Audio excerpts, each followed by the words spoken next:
Aren't you a little short for a stormtrooper?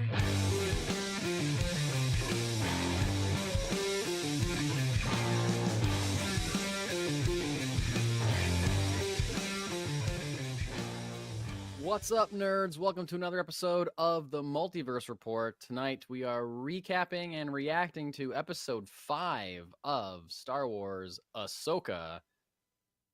Episode 5 is called The Shadow Warrior, I believe, and we are recapping it from Cetos to the World Between Worlds to the Clone Wars and back and everywhere in between. My name is Mike Gibson. With me, as always, is Steve Heller. What's up, Steve? I just saw Teth and Ryloth and Mandalore all in live action, and my brain hurts, and in the best way possible. Wow, okay, so you were able to identify where they were in those scenes. Yes. Because I was not. So Teth, well, I mean, Teth I can't take credit he for. obviously said it's his... Go ahead, sorry. Oh, Teth I can't take credit for, but I knew that was, in hindsight, that was their first mission. Or one of their first missions. Yeah. And then Ryloth, all the Twi'leks were kind of gave that one away. Because everybody. I didn't notice that. Oh yeah, I did. Yeah, you're right. There were a couple other ones. Yeah. Yeah. So and then Mandalore is Mandalore, but yeah, she said there's a siege of Mandalore. Yeah. And the Mandalorians in live action. Yeah. Holy shit. Either way. Yeah, that's true. For anyone who has not seen episode 5 of Ahsoka, I'm pretty sure we're gonna wax poetic about this right quick here. And the spoiler everything, even though it's already been relatively spoilered, is officially in effect. Away. Yeah. So, if you haven't seen it, don't listen to us. Go watch it and then listen to us. Yeah, I'm glad. See, this is working out good for me because you watched it last night. And again this morning. And again this morning. So you've seen it twice. My dog woke up at 3:30. So I was sitting there at 5 o'clock and I'm like, what do I do? I guess I'll watch that again. Yeah. I just watched it right before we started this podcast. So you had the advantage of seeing it twice and being like, oh yeah, like Mandalorians and stuff like I definitely saw that. I remember seeing it, but like registering. It was just kind of like sensory overload, and I was just like, I can't believe that I'm seeing this. So I'm just like, you're defining things for me in the way like I would have gotten there if I hadn't just finished watching it 15 seconds before we started recording. So I have notes. Yeah. I'm sure that you do. Can I get one thing out of the way that I just realized right before? Oh, fire at will, my friend. We started recording, and it's related because I'm sitting there, I'm watching Ahsoka, and it's a scene with Hera, and I'm looking at her, and I'm thinking, man, Mary Elizabeth Winstead is gorgeous. I have had a crush on her since, when's the first time I saw Mary Elizabeth? Oh, yeah, in Death Proof, the Quentin Tarantino movie, half of that Grindhouse project that he did with Robert Rodriguez. I was like, oh, yeah, I remember seeing her in that movie and being like, she's gorgeous. Who is she? Looking her up. And then she was in Scott Pilgrim versus the World, where she's adorable in that movie. And then I just realized right as you were like counting down to start recording, who else stars with her in Death Proof? Rosario Dawson. They're like, she's the main character of that movie. So it's not the first time that they've worked together. And that's really cool. I just realized that right now. I was like, oh, yeah, no, they've worked together before, like, intimately. And there will be another Rosario Dawson connection later in this episode. Ooh, can't wait. So, Steve, if you have the notes, do you want to guide us through, or should we? Let's go initial perception. I'd assume people who are listening can understand that we're both very excited to do this, but give me your Cliff Notes on generals. Yeah, sure. Overall. General thoughts.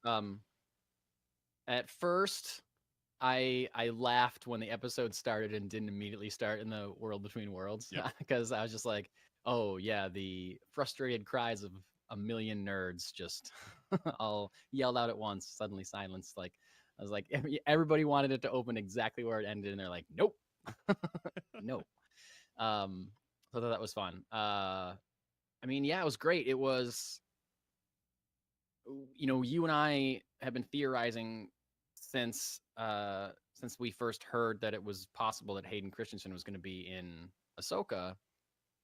you and I have been talking about or referencing, like, well, if he's in it, it's going to be a flashback or he's going to be a Force ghost. And Steve, what do we get? We got both of those at the same time, Right. which I did not expect. No. It's not an either or situation. It's both. Right. Yeah, He's we a didn't. Force ghost in a flashback. Right. We didn't think we could do both, but we did both, and Yeah. we did it better than I could have possibly imagined. Yes. Yes, I agree. And I mean, I don't know. I don't have any general thoughts other than this was a great episode of Star Wars television and a great episode of Star Wars connectivity. Yeah. To not only Rebels, which this entire series has been sequelizing, but also the prequels and the Clone Wars. All three of those things.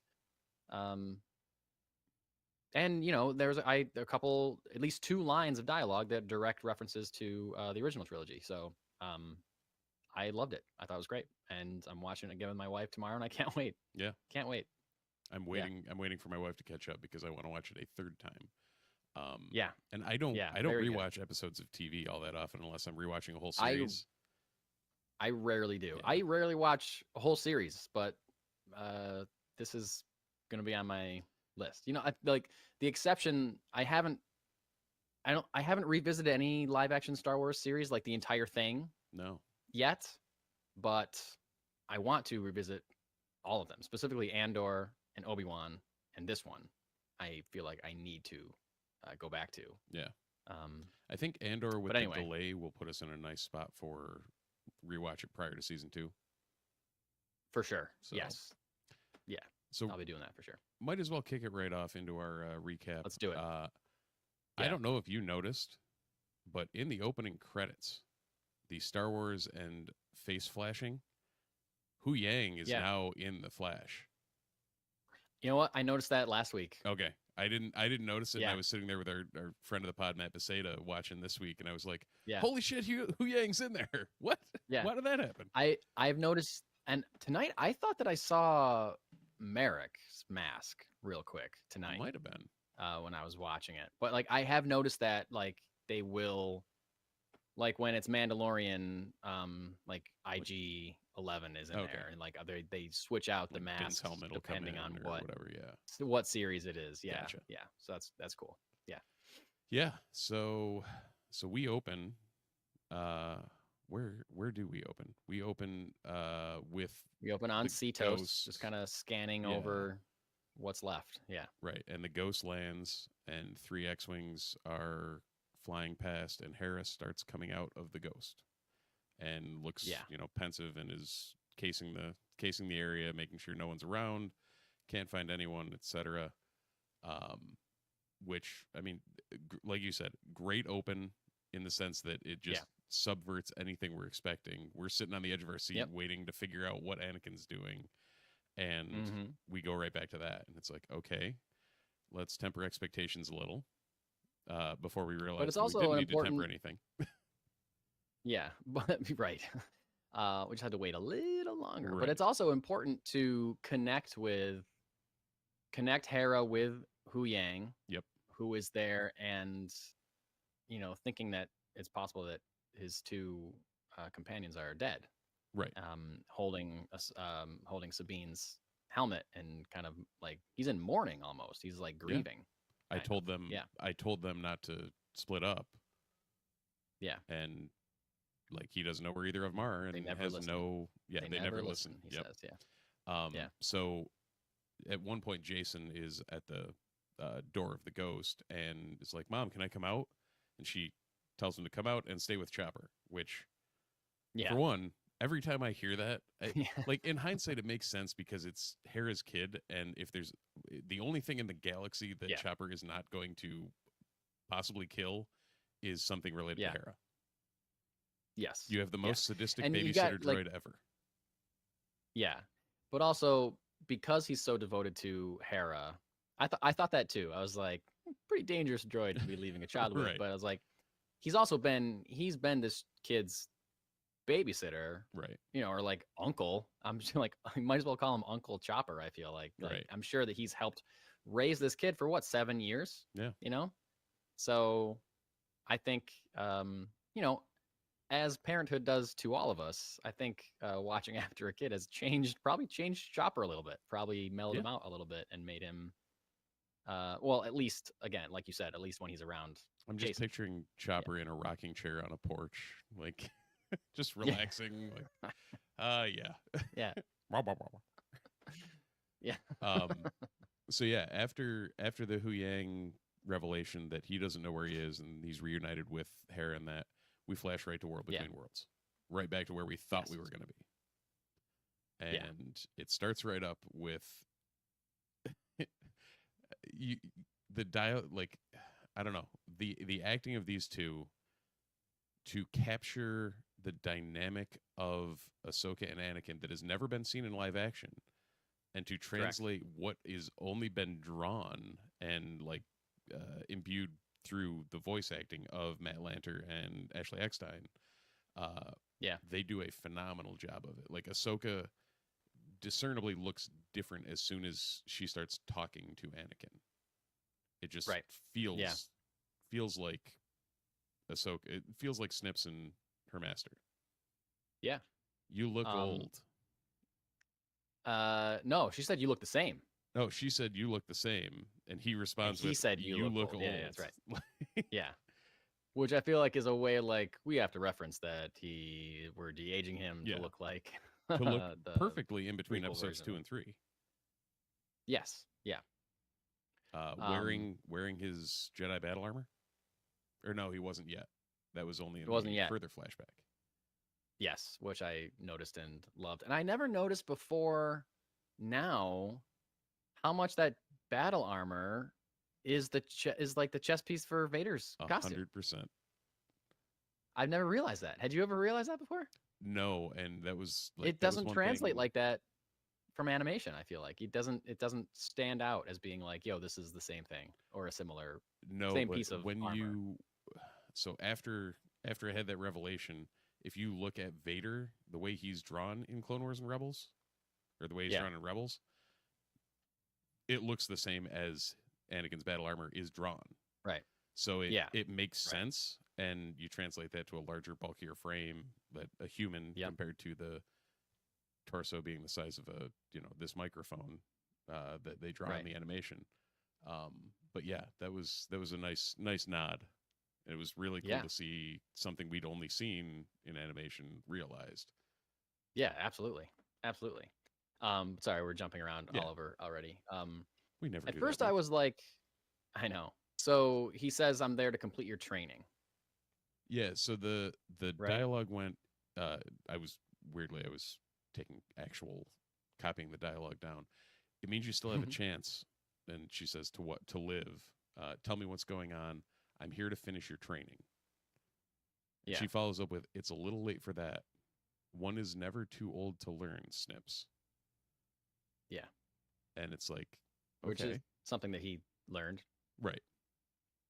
And then, all right, what's the lesson, Master? Live or die. Yeah. And then one of what you mentioned earlier, a perfect throwback to Return of the Jedi. I won't fight you. I won't fight you. I've heard that before. Right. And as soon as he said that, I was like, holy shit, that was perfect. Referencing his son saying it to him when he was Vader during Return of the Jedi, the Battle of Return of the Jedi. I won't fight you. Then you will die. Yeah. Yeah, awesome. And then he ends up, and at first I was like, they brought him back just so they could like fight in the World Between Worlds. Like, I don't get why. Like, at first I was like I was a little let down by it at first. I was like, is that all they're gonna do? Is just have a lightsaber fight? Like, well, and then I don't need that. It was Anakin's saber, and this was Anakin going at Ahsoka. Not and this is for the rest of the episode. It is a very distinct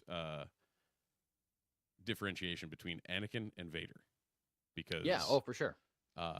The way they represent each of them, and even the mix of the two of them is very distinct. Yeah, it's great. Yeah, it is really good. But still, I'm like, I know she's fighting Anakin, but still, I was like, I wasn't thinking like, oh, I've seen this before. I've seen like in Rebel, like the Vader fight in Rebels. I was just like, well, I wasn't like, oh, we've seen this before. I was just like, can't they give him like some actual wisdom to give her? He's just gonna like fight her and like make like right. he's gonna make her a better fighter. That's Like gonna what be is the it? I don't. training. Yeah. I was like, I'll let it go and see what happens. But then they did a cool thing, which I'm sure is next in your notes, how Jason taps into the Force and hears the lightsabers through the waves somehow. Yep. So we get the Senator Organa Easter egg because That was my other Senator Senator Organa can't cover for us much longer or something along to that effect. Yeah. Great. Which I mean, that's a perfect way to tie it back to familiarity without. Yeah, I was like, having oh yeah, Leia, that's amazing. Yeah, she does exist. Oh, weird. Yeah.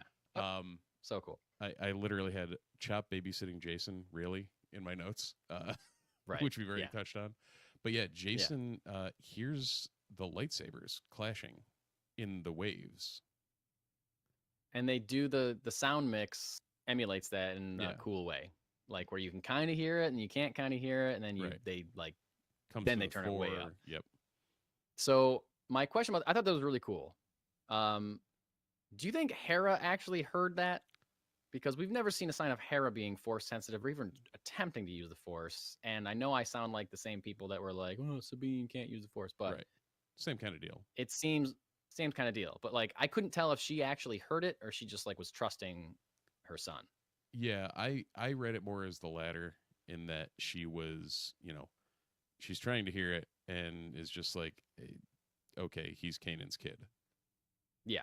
Which we get verbatim stated. Straight. Jason has abilities. His father, Kanan Jarrus, was a Jedi from Huyang. And having Kanan referenced. Kanan Jarrus right? I was like, live action. He said the thing. Yeah.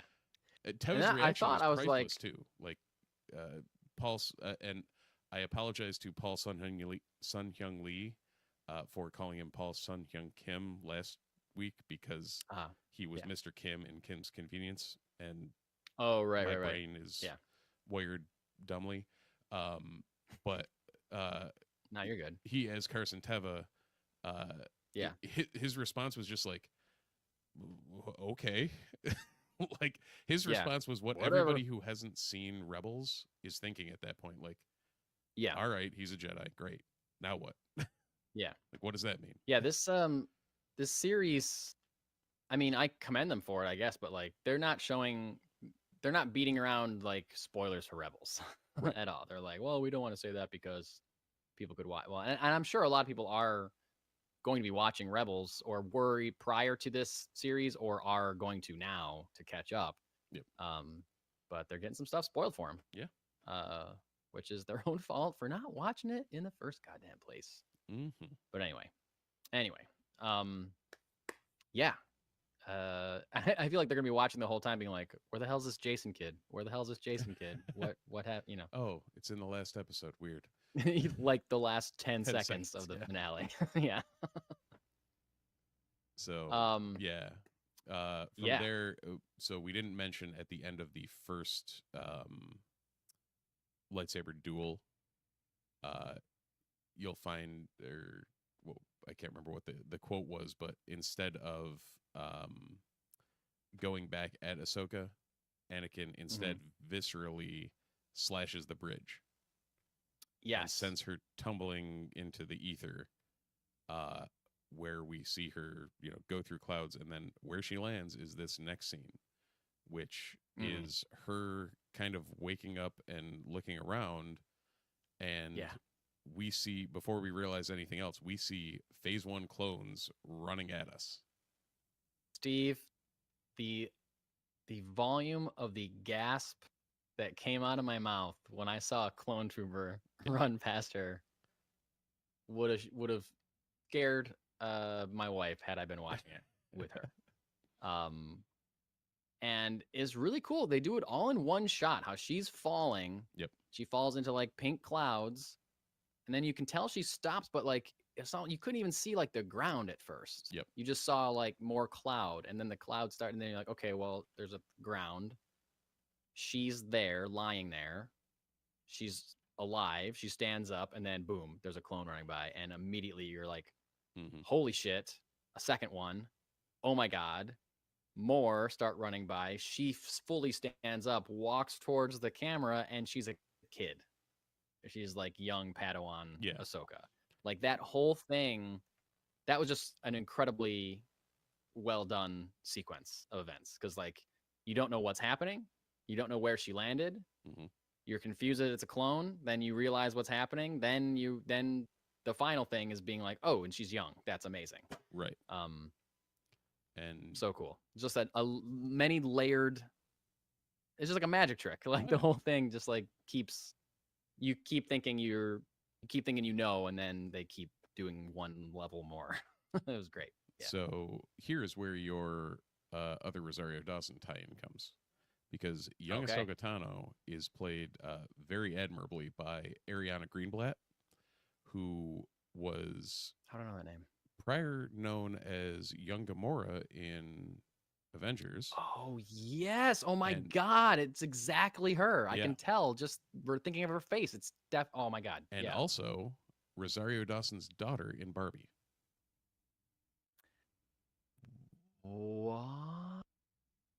Yeah. Rosario Dawson's in Barbie? Apparently. I've never seen Barbie, but that's what was read. I do not remember Rosario Dawson being in Barbie. I mean, I don't want to take up time. Yeah. We don't have to spend the whole time, but she's in Barbie? Why don't I remember her? I don't know. Weird. Maybe I was wrong. But that was what was read or written.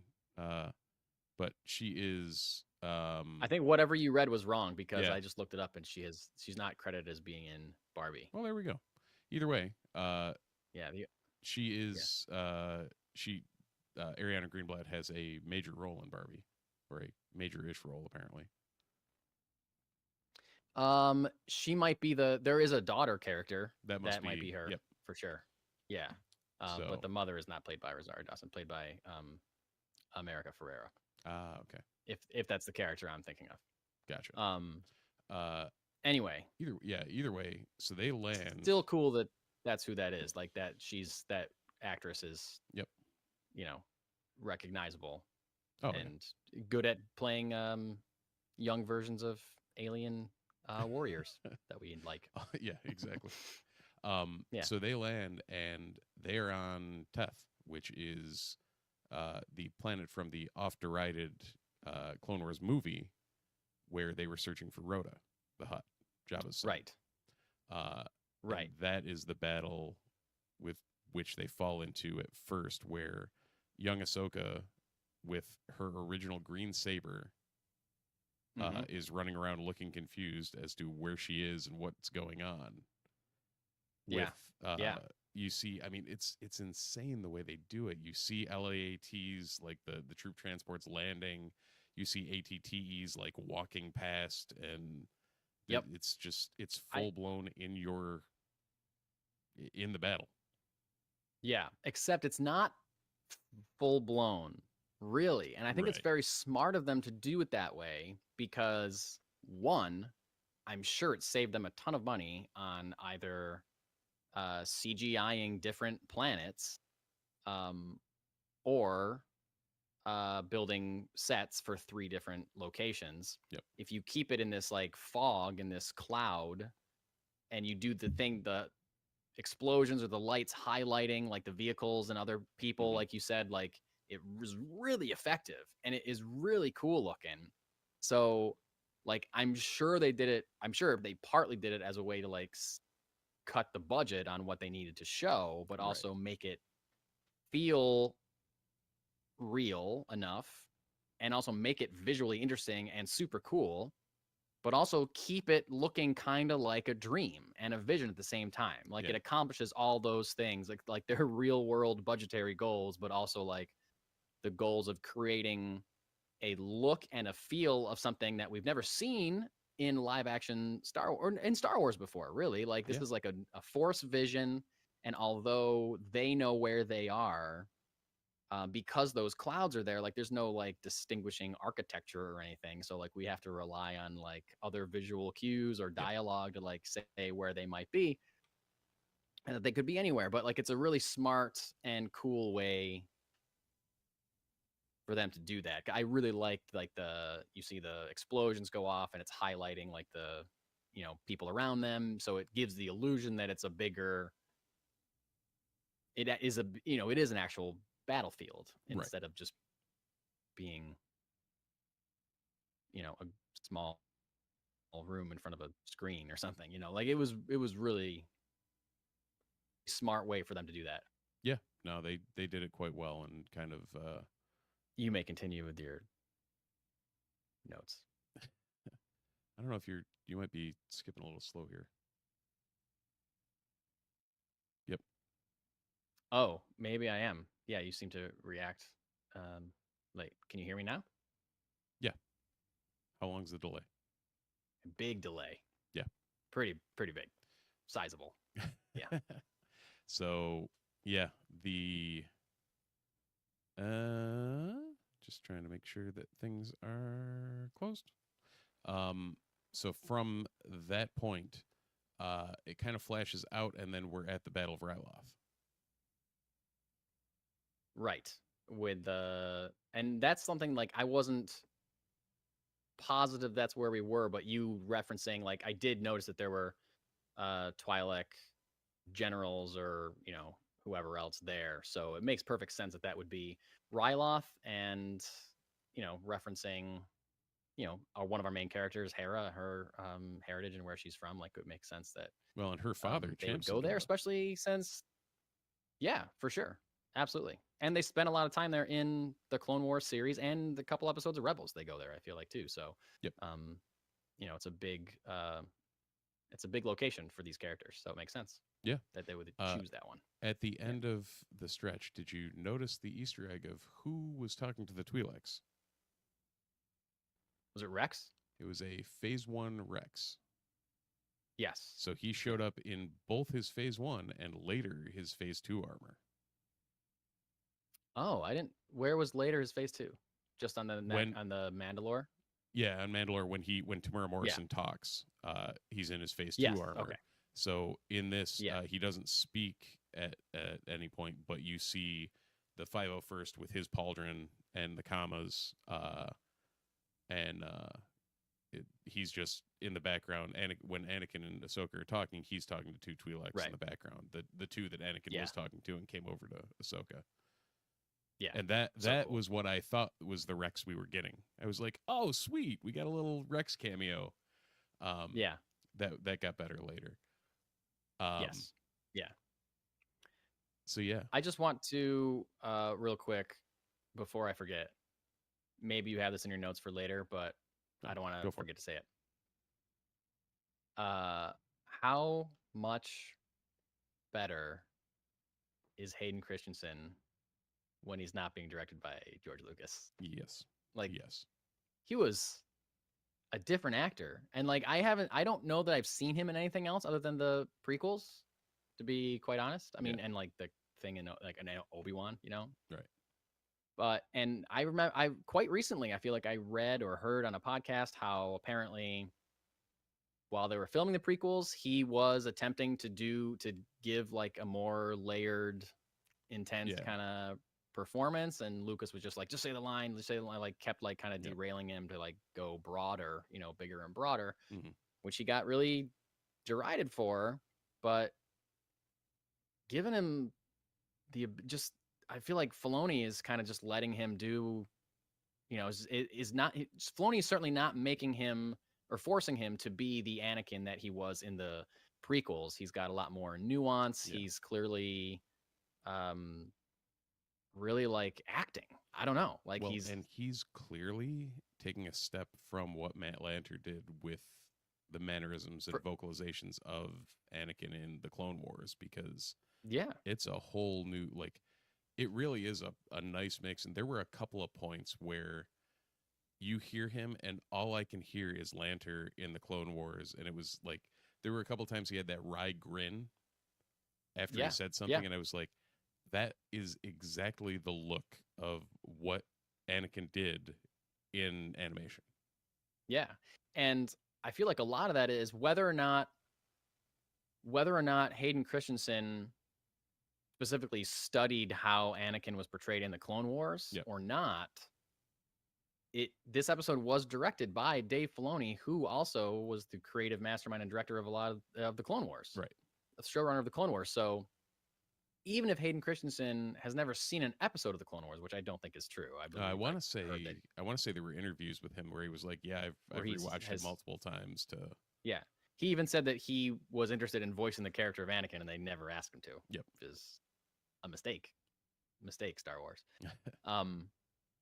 But whether or not he's seen it, and I do believe he's seen it, you got to know that Dave Filoni is just directing him the way that he directed the voice actors and the animators in that series, because that's like his version of Anakin would say it like this or would move like this or whatever. So like that's probably a big reason why he feels like he's still both. He feels like the Anakin from the prequels because it's the same actor. They're de-aging him. He's looking like him. He's wearing the same like clothes and stuff. So yes, but also he feels like the Clone Wars Anakin because he's being directed by the guy that invented that version of Anakin. Right. You know, absolutely. Yeah. So it's a perfect meld of the two, I think. Yep. And all the way down to the hair. Like they even pulled off the flippy hair thing. Like I don't know how, but they did. Yeah, he had a couple different hairstyles in those flashbacks too, which is awesome. Yeah, and he's just 10 times better than 100%. any scene of him acting in the prequels. Yes. In this one episode. Yeah. Like, sorry, prequel fans, but he's so much better. You can tell. Yeah, it makes me feel bad for the rest of his career because he was so derided for what happened there. Hey, but I think it's working out okay. Yeah. He's doing fine. Yeah. So from that point, an exchange that I noted, Anakin, I'm teaching you how to lead, how to survive, and to do that, you're going to have to fight. What if I want to stop fighting? Then you die. Yeah. Which, after that, Anakin turns and walks away, and two of the most stark and beautifully shot scenes I have ever seen in Star Wars happen back to back. And for anyone who, well, actually, no, everybody would have seen it at this point. So Anakin walking away in the standard arm out, like Anakin and Vader pose. And every time there was 2 or 3 times where like a blaster hit or something and light flashed, and it would switch between him and Vader. And the music and the breathing and everything was just like perfectly timed. The lighting changed and then switched back. And it gave you enough pause to be like, okay, something's going to be going on here. And then that's followed up by all these ATTs and clones and everything flying past, and Ahsoka just sitting there. Like, you can see framed in the center of this shot of death and destruction, and her just sitting there with her arms crossed, like thinking or waiting or trying to figure out what the next step is. And then it pans out. Yeah. So cool. Yeah. So cool. I don't know. There's nothing else. There's no real other words. It's just like, it was so beautifully done. And I feel like there's a lot of times in animated versions of Anakin, whether it be Clone Wars or he's Vader in Rebels, or even in like the Genndy Tartakovsky Clone Wars animated series, that I feel like they always find a way to remind you that Anakin is going to become Darth Vader, or that Darth Vader used to be Anakin. Like, or they go like one way or the other. Like, they cut that like the Rebels fight where the mask gets cut, which they emulate again in Obi-Wan. But also like, there's the scene where they go to the Mortis gods in Clone Wars, and you hear the breathing, or he like sees a vision of the helmet at one point. Like, they always do it, and this was so I knew they were gonna do it at some point. I knew it. There's no way they're not gonna reference that, right? And reference Ahsoka's struggle with that. you know. Yep. Like this person that I revered is also this monster, and now I'm training with him again in Right. some weird force vision. And I thought that was a really cool way to do it. And even cooler, kind of what they reference at the end, but I'll talk about that when we get there. So yeah, we see that cool flash of him as Vader before it pans out, and then it goes back to the non-force people after that. Yeah. All right. Yep. It goes back to Hu Yang and Hera on the Ghost, talking about like Anakin gets a reference, and Hu Yang describes. Hera asks Hu Yang about Anakin, and Hu Yang describes Anakin as intense. Intense. Which is a word you could use to describe Anakin. Yeah, for sure. Accurate. And then, Chopper being mouthy and whatnot. And then it pans back to the Siege of Mandalore. Actually, no, that was... So during that scene is where Chopper says he might sense something. Well, I think, isn't that where we also see Mon Mothma say that the fleet is yep. coming to get them, and she's going to be stripped of her... Or she's going to be judged whether or not to be stripped of her rank. Yeah. Rank, yeah. So, yep. Sets up more normie people drama to match the Jedi drama. Right. So then, wait, no, doesn't that scene happen after they already found Ahsoka? I think it does.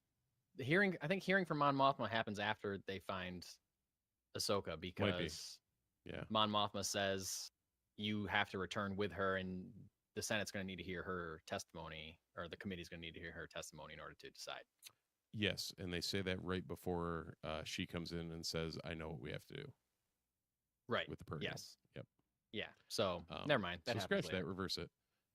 We do from that point of Chopper mouthing off because he's Chopper. Pan back directly to the Siege of Mandalore.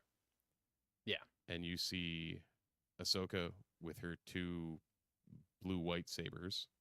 Yep. In her different outfit. Yep. And 100% like her later, like Clone Wars Season 7. And, yep. And so you know that the time has passed. Yeah. And that's before you see the Muldalorians, if you will, with the Maul helmets on. Yep. And in the background you see the 332nd with the orange paint on the face, and it was cool. It was just like, oh, that's where we are. And then and then, as we mentioned before, Rex in his Phase 2 armor just running up, telling Ahsoka to, giving her the old pep talk, and then taking off. And Tamara Morrison just did Tamara Morrison things. Yeah. Yeah, it's cool that they got him. It's funny that they got him and not, because it's not like we saw his face. Right. That it wasn't D. They could have just gotten Baker. Yeah. Bradley Baker. Yeah, exactly. Yeah. But I guess live action is live action. Yeah. Unless you're Katie Sackhoff. Right. Well, and that may have confused people that hadn't seen. Like, we've already seen clones and Boba Fett and everybody else voiced by Tamara Morrison. Tamara Morrison, yeah. So, good point. Does that throw somebody off if D. Bradley Baker, who plays it relatively similar, but definitely distinctly different from Tamara? Different, for sure, yeah. Yeah, good point. So this I liked a lot because they do reference... Because Anakin in this one is just a Force ghost. He's not part of it. He's not a memory, Right. And a lot of the dialogue in these flashbacks could either be Anakin as a Force ghost or Anakin as a memory. Right. There's a couple times when he seemingly is like, we're in a war, we have to go fight. Like these, like, the early, especially the separatist droids are showing up, so like that's clearly like a memory line. But then he'll say something a little more like mystical or helpful or whatever. Right. That's like, okay, he's still a Force ghost. But then he's like, I don't remember this battle. Yeah. Where are we or whatever? Like, then clearly that's like a clearly more of a Force ghost kind of thing. And she's like, we had parted ways by this point or whatever, and goes from there. I don't know. It's really cool. Well, and that's great job. I guess that's that whole conversation of at the Battle of Mandalore you're a warrior now as I trained you to be. Is that all? Yeah. And like it gets into that. I think this whole thing works extremely well as Ahsoka realizing that she's not doomed to the same fate that Anakin was, Right. just because he trained her. Yes. And this scene itself is the one that kind of breaks that, of him saying, you know, things that you could 100% hear Anakin say, you know, but her responding with part of that legacy is death and war. Yeah. And that Yeah. he's more powerful and dangerous than anyone realized. And like her confronting him about this sort of stuff Yeah. is what's helping her get over that hump and realize, hey, I don't have to be Anakin, you know, just Yes. because. And you even saw it, as weird as it sounds, one thing I noticed was you could tell in the lightsaber style between the two adults Ahsoka moments Mhm. in World Between Yeah. Worlds. She was extremely defensive and pensive and tight in the opening before he cuts the bridge out from under her. Yeah. And then you see Greenblatt playing Ahsoka as a youth in that very flippy or acrobatic Mhm. style. And Yeah. what Ahsoka was in this light, airy style of combat. And Right. then when they go back to, because after this dialogue, Anakin, no longer Anakin, gets pissed Yeah. off and kicks Ahsoka back to the world between the worlds. world between worlds. Yes. And he emerges as pre-suit Vader. Right. And that is what I was saying earlier, is like another cool way that they're doing this. Like, part of the, like, I liked the Vader versus Obi-Wan fight at the end of Yeah. that Obi-Wan show. I like the dialogue that Hayden Christensen had with the mask ripped open. But also, I'd already seen that in Rebels. Like, it was very similar to fight in Rebels. Right.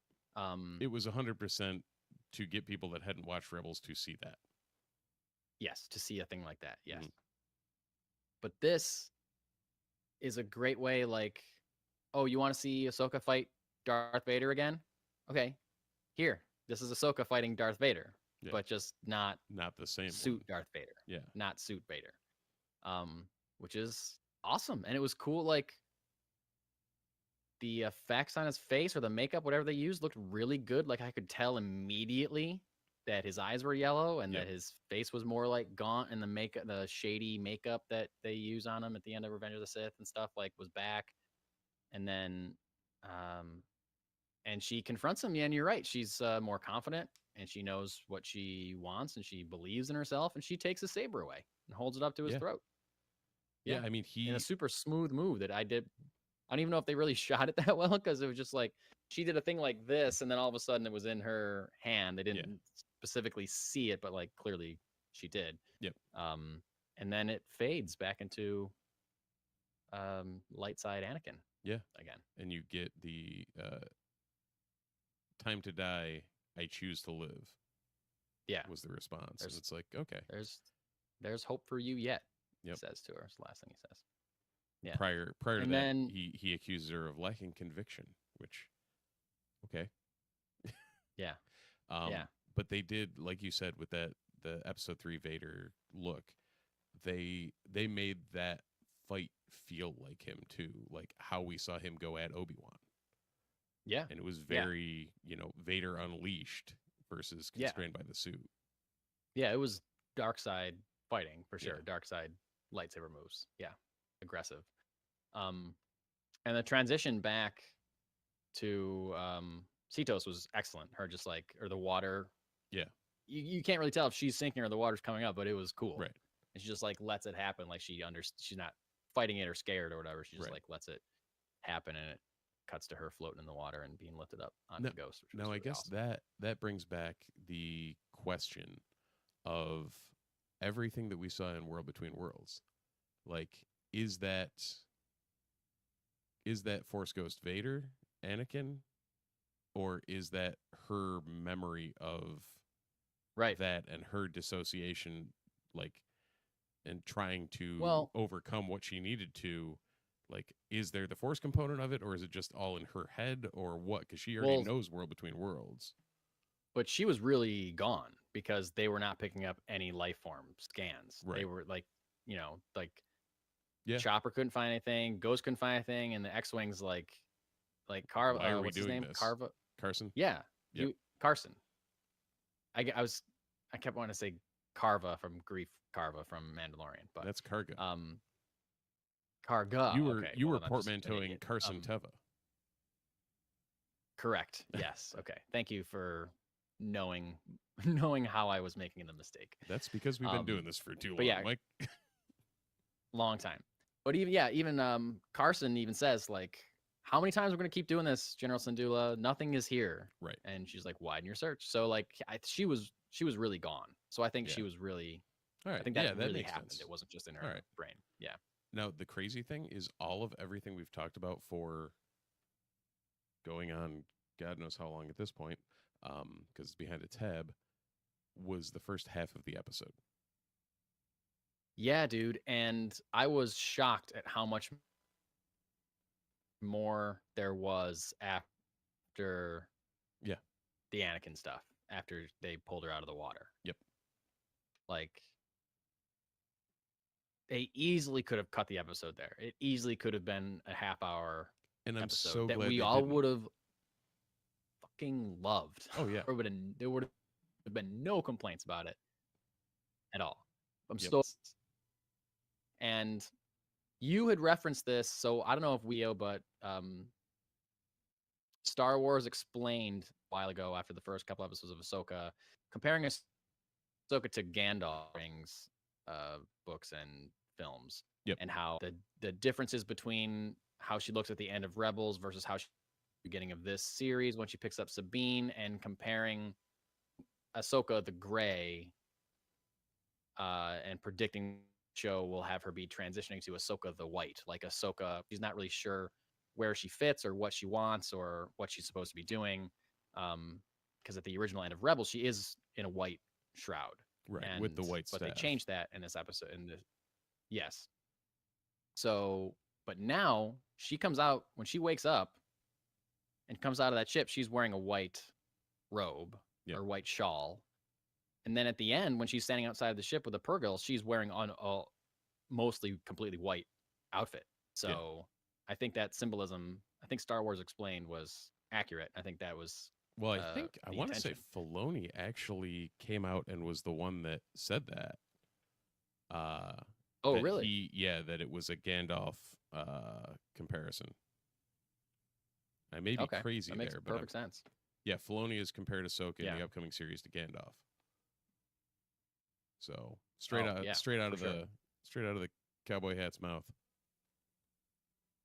Yeah. The other thing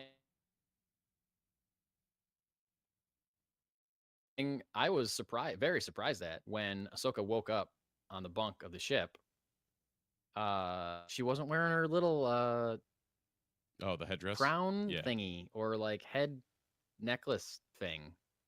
It's like a little chain that goes like the headdress thing. And the reason I was shocked is that, like, for every time I see either her or like Shock T or whoever, I'm just like, I wonder why they wear those things. And I'm like, oh, I bet they wear them because the transition from the orange to the white would look weird. And they do that. Well, they do that so they can paint the actress's face and then just put a thing on their head. And that's like the thing that covers the seam, right? Mm-hmm. Like, that's the real world explanation. But she woke up without it. And they literally showed the orange transitioning to the white skin. And I was like, that's awesome. Super cool. And then she got a new one.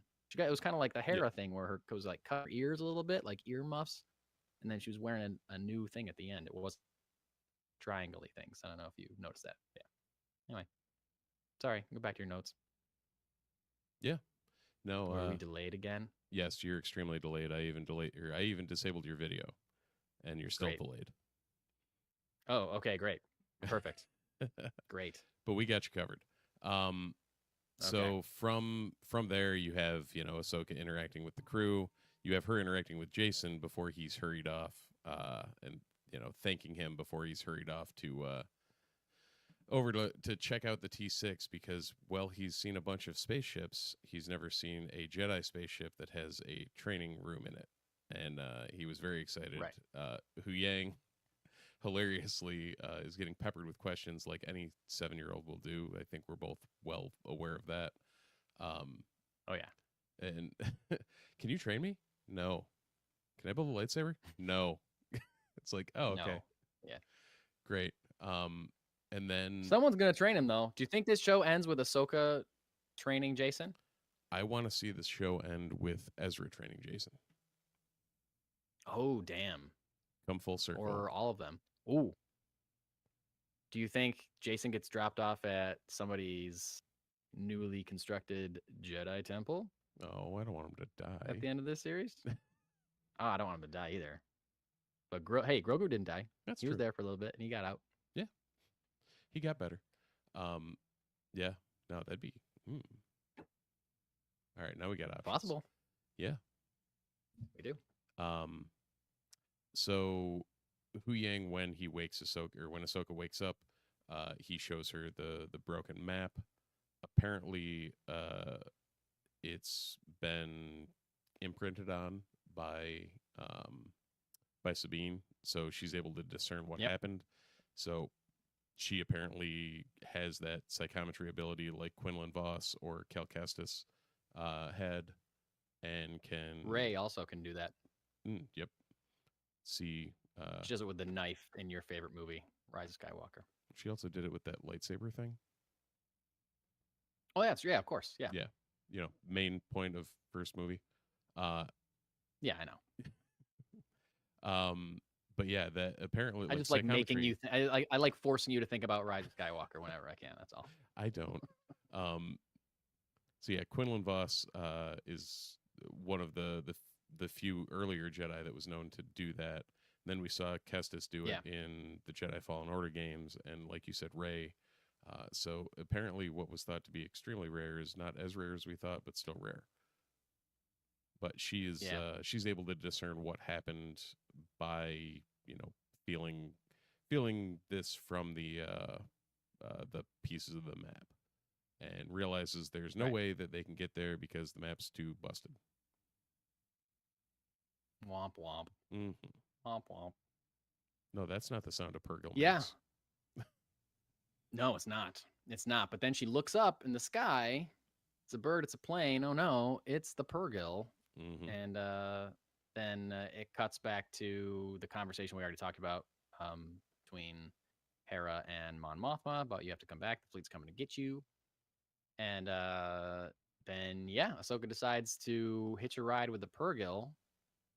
And takes a page from the Ezra book, standing outside on the wing of a plane. What am I, an idiot? Ship. And you know, kind of force connecting with, force connecting with one of the main whales.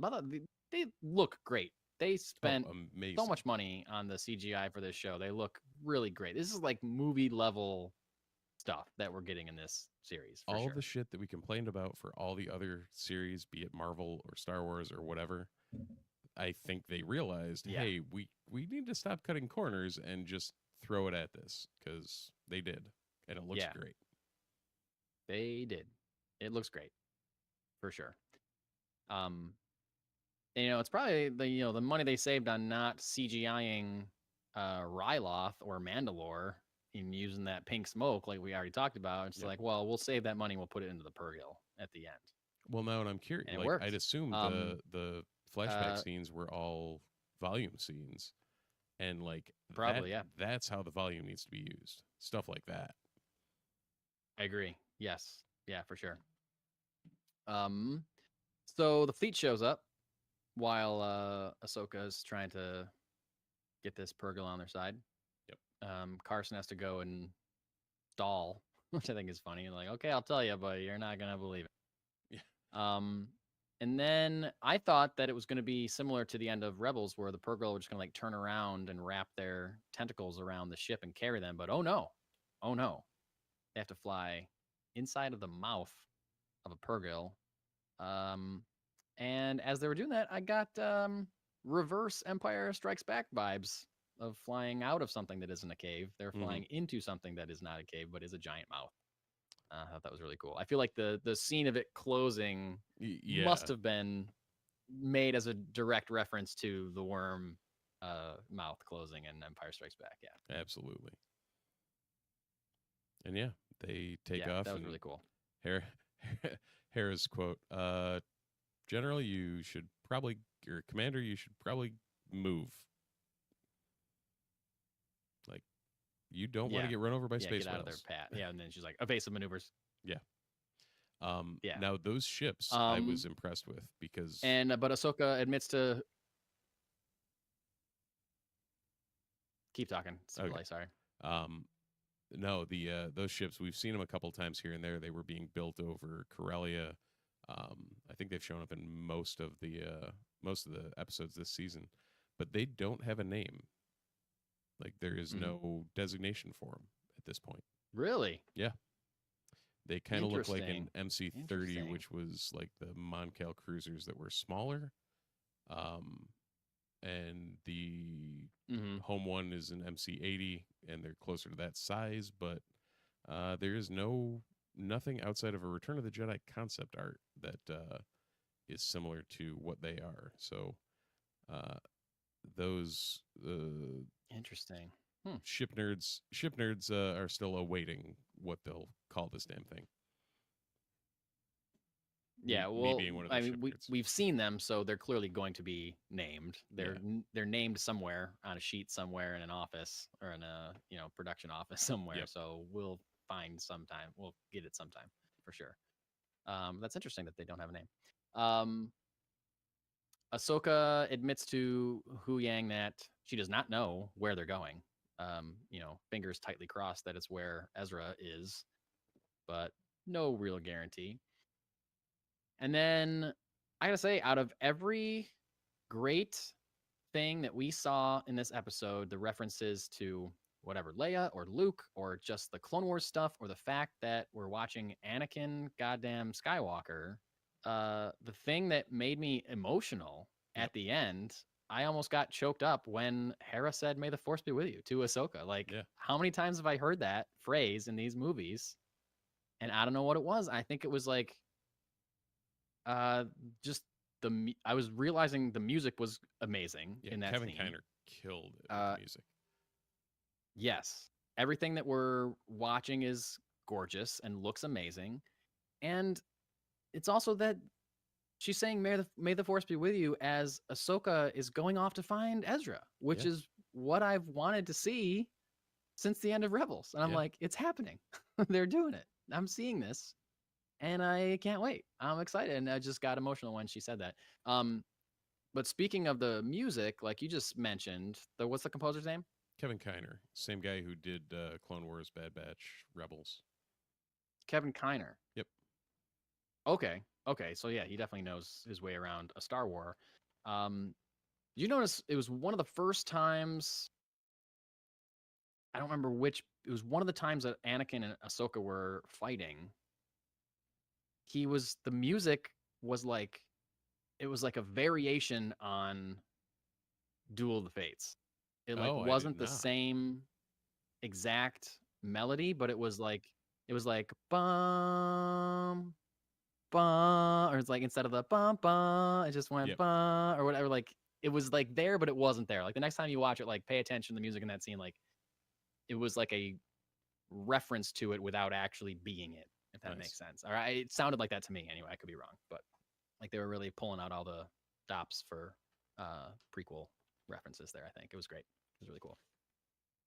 So yeah, that's episode 5. Do you have anything else in your notes? That's pretty much the end of the episode. We see Urgil's blast into hyperspace. So anyone who hasn't seen Rebels, who just saw this, that could be a make or break moment for them. Like, what, you're telling me these whales can travel through hyperspace? Yep, I'm out. Just these ones. It's fine. Yeah. No, I mean, in general, it was just like everything was so perfect. I can't describe it any other way. It was like, it was great. They hit every note they needed to. The actors just absolutely knocked it out of the park. It was so good. So good. So good. David Yep. Tennant still is So good. David Tennant, like, Yeah. still bringing it. Yeah. And it's cool because like this is a lot of times if you get a well, no, because it did that too. I was gonna say like this was an episode that didn't really move the plot forward too much. Like the second half of it did, but we spent a lot of time with just the flashbacks. And I feel a lot of times if we get an episode that is just character focused and doesn't move the plot forward enough, people are mad about it. Well, I usually seem to enjoy those episodes quite a bit because I like character moments, and especially if we have time for character moments, then give them to me for sure. right.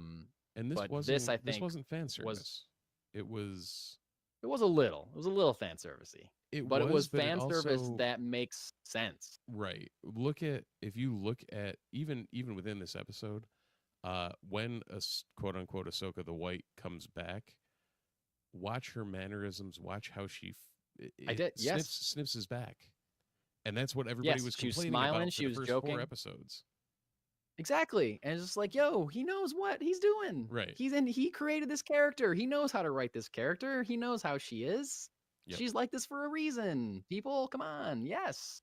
Yeah, I noticed that immediately. I noticed immediately that she was more smiley and bubbly, for sure. Because she knows that she doesn't have to become the next Vader now, you know? She's like confronted a fear and has survived and lived. Yeah. And that's like part of being a Jedi. Is you have to confront your fears and your worst nightmares and stuff, you know? That's why Luke had to confront Vader in Return of the Jedi. That's because it was just his quest, you know? I was gonna say something else, but I don't remember what it was. But yeah, great episode. Absolutely. Great episode. Oh, you fan servicey. Like it was fan service that was like relevant. You know what I mean? It was a way to give us something. It was a way to give fans what they wanted, but also serving the main character of the show, Ahsoka Tano. Right. It wasn't fan service for the point of fan service. It was yeah, actually it wasn't bending over. Yep. Yeah, it wasn't bending over backwards to like figure out a way to give you the thing, or you know, like like Finn in Force Awakens when he's like digging through parts in the Falcon and like pulls up the training orb and like looks at it again before he pulls it. Like, right. Yeah, I was spending a little too long on that. Like, I get it. I get it. Look at it once and toss it. Don't like do the triple take at it. Yeah, exactly.